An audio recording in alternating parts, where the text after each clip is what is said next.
Newcastle United and Mike Ashley. What a fucking shambles that club continues to be. We just don't have a plan. Do you know what I mean? We just don't have a fucking plan. Why do I do, like, what is the point in this? Oh my God! Okay, it's happening. Everybody stay calm. What's the procedure, everyone? What's the procedure? Stay calm! Newcastle United.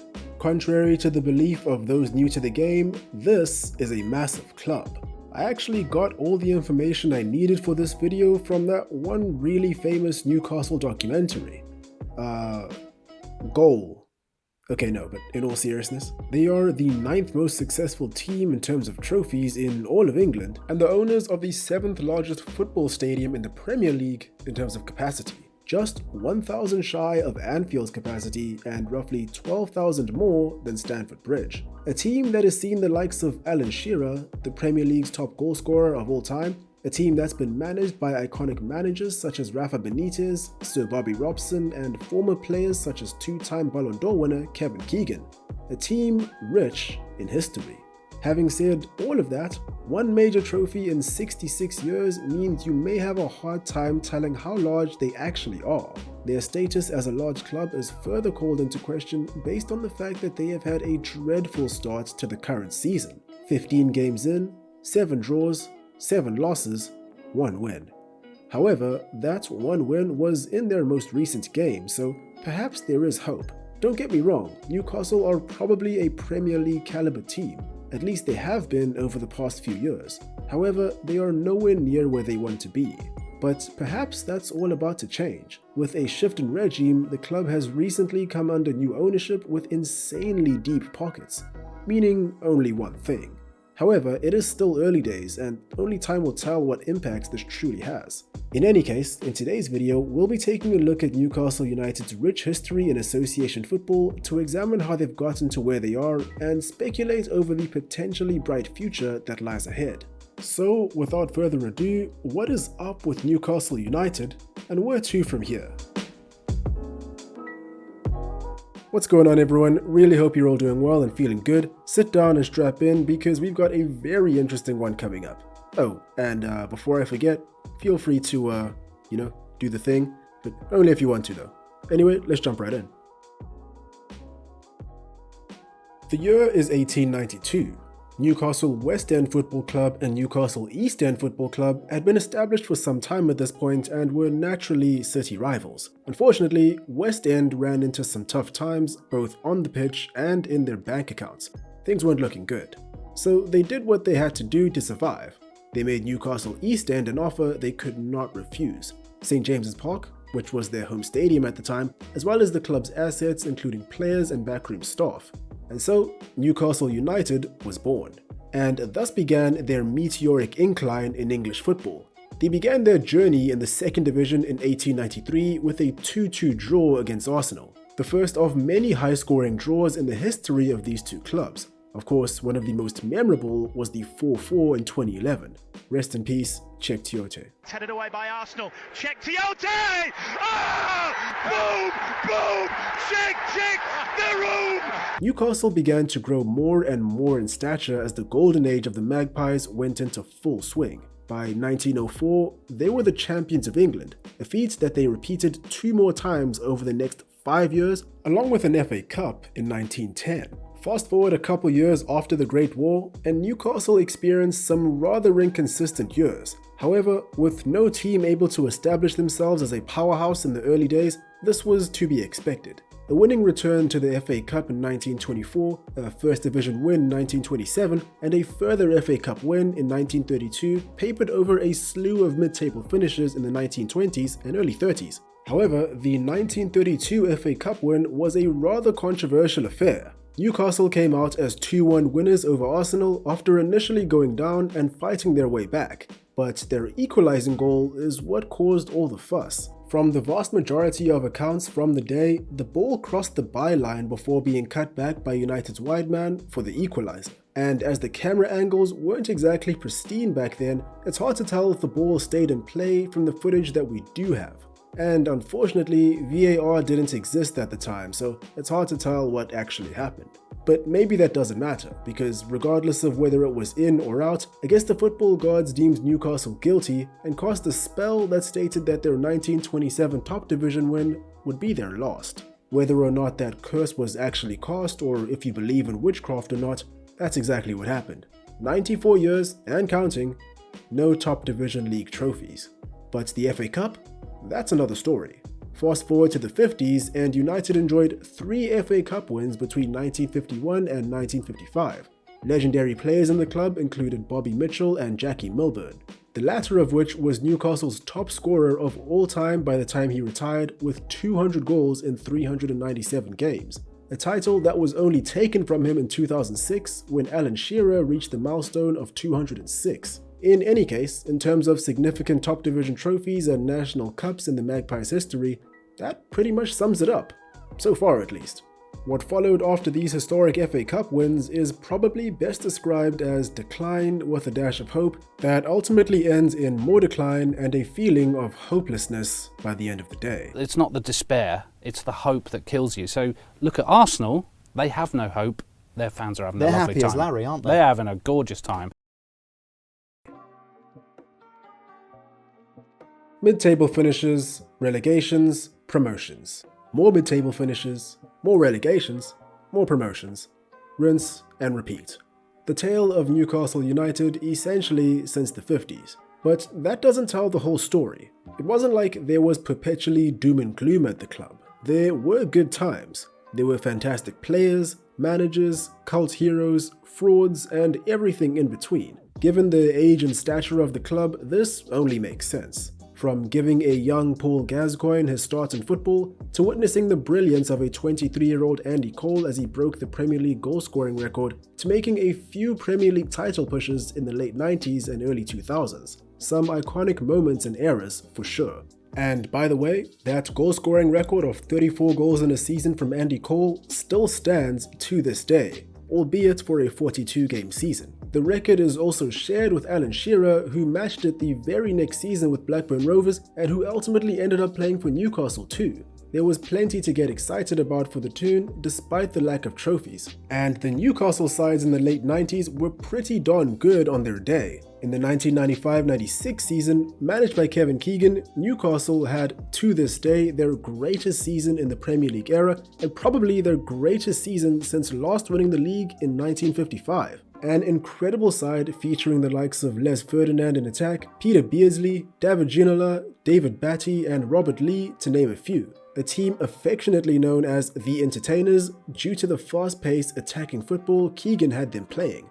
These guys were no joke. And they even surged ahead to a 12-point lead atop the Premier League table with only 15 games left to play. Newcastle being champions by the end of that season was looking like a very realistic possibility. However, for whatever reason, their season completely collapsed, and by match week 31, Manchester United were in pole position. And only a few short weeks after that, when the season was truly coming down to crunch time, Kevin Keegan let rip one of the most iconic clips in Premier League history. Now, many might view Jose Mourinho as the king of mind games. However, before him, Sir Alex Ferguson was doing a pretty damn good job at holding the crown to that. Fergie called into question the commitment of the teams that Newcastle still had to play in the season, claiming that Nottingham Forest and Leeds United in particular would not put as much effort into their Newcastle matchups as they had done when they faced Man United.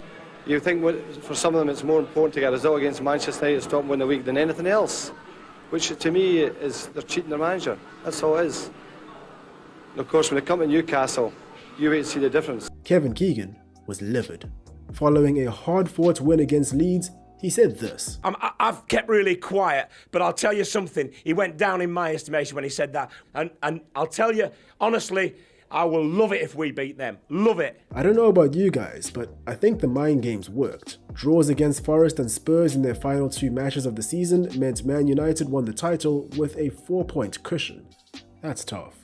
So what does Newcastle do in response to this? Well, how about break the world transfer record and sign the greatest Premier League goalscorer of all time for £15 million?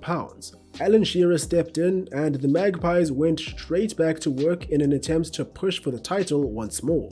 And if signing Shearer wasn't enough of a statement of intention, perhaps a 5-0 demolition job against Man United did the trick.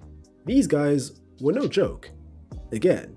But history tends to repeat itself, and this time was no different. A second place finish in the league once more, this time with Kevin Keegan being a casualty of stress in the job, resigning halfway through the season. And so, the entertainers era was finished. Newcastle dropped right back down to 13th the next season and more or less stayed at that level for the next few seasons. They did experience an exciting upturn in form under Sir Bobby Robson as they became strong top 4 contenders between 2002 and 2004, finishing 4th, 3rd and 5th on the trot. But that didn't last too long and they went right back down to the middle of the table immediately after. Now on to the boardroom. From about 1992 to 2007, Newcastle was owned by this guy, Sir John Hall, a successful property developer. Under his ownership, the club enjoyed its most successful and promising period in Premier League history. He put money into the club. He oversaw upgrades to the stadium. As far as owners go, Newcastle had a more than decent one in their ranks. However, fast forward to 2007 and the club had officially changed hands. Mike Ashley. I understand that hearing that name might have triggered some PTSD for some Newcastle fans. He certainly put them through a lot. For anyone unaware, here's a quick breakdown of Mike Ashley's tenure as Newcastle owner. Sam Allardyce was appointed as club manager at the start of the 2007-08 season. Halfway through this season, Big Sam is sacked following a horrendous start, although this was not necessarily Ashley's fault as Allardyce was actually appointed by the outgoing club chairman, Freddie Shepherd. In Aladici's place, Kevin Keegan made his return to St James's Park and even steered the tune to a mid-table finish despite the tough start. However, shortly after that, he was forced out of the club amid disagreements with the board over a lack of influence over the club's transfer policies. Apparently, upon rejoining the club, he was grossly misled to believe he had far more control than he actually did. As a matter of fact, apparently YouTube was a better judge of players than actually consulting the manager. Wait, what? Amid fan outrage and alleged threats of violence, Ashley decided to put the club up for sale just 1 year after taking full ownership. He later took the club off the market after failing to secure a quote-unquote suitable buyer. It was a sad day for the fans. Things went from bad to worse as United were relegated once more a year later in 2009. Again, Ashley expressed a desire to offload the club, but again, no takers. Chris Hughton took charge of a relegated Newcastle as they shot right back up to the Prem, winning the championship in the process. The next season, the United ship had officially been steadied. A 6-0 win against Aston Villa, a 5-1 win against bitter rival Sunderland, and a 1-0 win at the Emirates meant they were comfortably a mid-table side by the midway point. Considering their recent woes, this was more than welcome. So what did Hughton get in return for such a stellar job? The sack. Apparently, Ashley and the board wanted someone with more experience and, surprise surprise, fans were not happy. Despite this, with Pardew coming in to replace Hughton, they did finish in 5th in the 2011-2012 season and even made it to the quarterfinals of the Europa League the following year. But more of the same occurred as the years went by. Frustrations from lack of squad development, combined with letting key players go. Another relegation in 2016 followed by an immediate return to the Premier League, and even more outrage came about as instead of investing in the squad, Ashley purchased retail company House of Fraser for £90 million. It's almost like he didn't care about the club. Oh, wait. And that's just a small snapshot of his exploits while at Newcastle. It gets far worse. And apart from that, his demeanor and how he runs his businesses and treats his working staff is a whole other thing. Anyway, you get the idea. He's not liked all that much in Tyneside. However, after all of that, in 2020, it did indeed seem like there was light at the end of the tunnel for Newcastle fans, as it seemed as though Ashley would finally get to do what he had always wanted to do and sell the club. But if you're a Newcastle fan, you already know the deal by now. It's the hope that kills you. Go. Show 'em what? Don't give me hope. April 2020. A buyer had been found. The day had finally come and Newcastle were on the brink of a takeover. United fans far and wide were understandably in elation. Saudi Arabian Sovereign Wealth Fund, Public Investment Fund, or PIF, stepped into the fray as the prospective buyers as a £300 million takeover was heavily on the cards. Just for reference, Nasser Al Khalifi, PSG's owner, has an estimated net worth of £6 billion. Stan Kroenke, Arsenal's owner, has a net worth of about £6.5 billion. Roman Abramovich, Chelsea's owner, has a net worth of about £9.5 billion, and Sheikh Mansour, Manchester City's owner, is worth about £17 billion. And here is the net worth of the Saudi Public Investment Fund, $320 billion. I don't know about you guys, but I don't rate they'll ever default on their loans. It's just a hunch though, I can't be too sure. However, for a long while, despite early indications of progress, this deal seemed as though it was destined to fall apart. The takeover itself was a long and arduous process that spanned about 2 years and led to extreme scrutiny on the behalf of the Premier League, Newcastle United, the fans, and even the UK government. The unraveling of the proposed sale was met with excitement by very many parties, but was equally met with immediate concern and condemnation targeted towards the buying party. Having such close ties to Saudi Arabia, the country's record of alleged human rights violations, censorship, and persecutions was heavy on the minds of the general public as well as the Premier League itself. As you can only imagine, accusations of attempted sports washing were quite prevalent too. Sports washing, which is of course the use of major international sports competitions to improve the reputation of an organization. It's important to note that they weren't the first nation to be accused of doing this, and most certainly won't be the last. Many were also concerned by the prospect of Newcastle being essentially owned and run by the Gulf nation. Adding on to that, another problem that arose was Saudi Arabia's history of widespread digital piracy and the government's frail attempts to put a stop to it.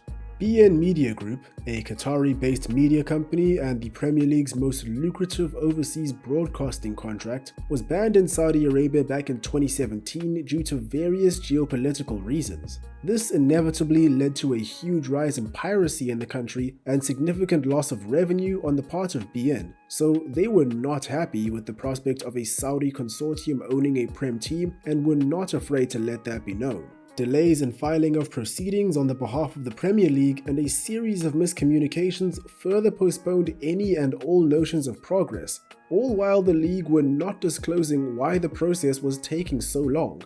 Newcastle retaliated by accusing the league of being anti-competitive in its disapproval of the takeover. They even called upon the UK government for some sort of intervention for what they deemed to be unjust prejudice. Newcastle fans protested outside the Premier League's London headquarters, demanding transparency in the decision-making that was blocking the transaction.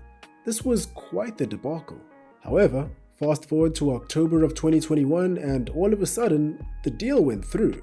Newcastle officially had new owners. This was following the removal of the ban on beIN Sport in Saudi Arabia, as well as legal assurances that the Kingdom of Saudi Arabia would not have control over Newcastle United. It took a while, but Newcastle finally got what they wanted. Several Geordie folk converted to Islam overnight. Alhamdulillah, I keep it halal all the time, like 100%. Premier League teams and opposing fans were left fearing a Man City/Chelsea situation in the years to come, and Newcastle fans had a renewed hope that their tactics would soon go from Said Maximan, Callum Wilson and Inshallah to something a bit more functional. This was never going to happen overnight, however. Despite joy and jubilation off the pitch, on the pitch, Newcastle remain in the mud. As things stand, this is where Newcastle sits in the league table. It's not pretty. Could the richest club in the world really get relegated? Surely not. Having said that, with the recent appointment of Eddie Howe, perhaps there is hope for them yet. As said in the intro, they've managed to secure their first win of the season, and it seems more than likely that they will dip into the transfer market for reinforcements come January. With the money they have in hand, you can only imagine that just about every player in the world is potentially on their hit list. Inshallah.